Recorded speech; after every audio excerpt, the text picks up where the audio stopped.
আমরা কম বেশি অনেকেই কিন্তু ফেসবুকে অনেকটা সময় দিই, তার জন্য কি হয় আমাদের চোখের যেমন ক্ষতি হয় সেরকম কিন্তু আমাদের ফোনের অনবরত স্ক্রিনের কিন্তু লাইটটা প্রচুর পরিমাণে ব্যয় হয়, তার জন্য কিন্তু ব্যাটারির ওপর চাপ পড়ে এবং ব্যাটারিটা খুব তাড়াতাড়ি শেষ হয়ে যায়। কিন্তু ফেসবুকের এমন একটা সেটিংস আছে, ওই সেটিংসটা যদি আপনি অন করে দেন তাহলে আপনার ব্যাটারিটা অনেক কম পুড়বে এবং নিজের চোখটা কিন্তু ভালো থাকবে। তা সেটিংসটা কি দেখতে হলে আমার স্ক্রিনের দিকে লক্ষ্য করুন। এই দেখুন, প্রথমে আমরা ফেসবুকটাকে অন করে নেবো।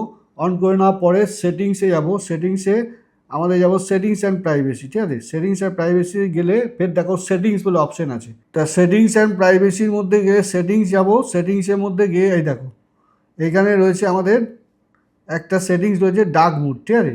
এই ডার্ক মুডটা যদি আমরা অন করে দিই তাহলে দেখো আমাদের স্কিনটা কিন্তু এরকম ব্ল্যাক হয়ে যাবে আর চোখের মধ্যে প্রেশারও কম পড়বে। তো এই সেটিংসটা অন করে রাখো, তোমাদের কিন্তু অনেকটাই ব্যাটারি সেভ হবে, প্লাস তোমার চোখেরও ক্ষতি কম হবে। আর এই ধরনের ইনফরমেটিভ ভিডিও পেতে আমাদের পেজটি মিষ্টিমুখে আলাপ ফলো করে রাখুন। দেখা হচ্ছে একটা নতুন ভিডিও নিয়ে।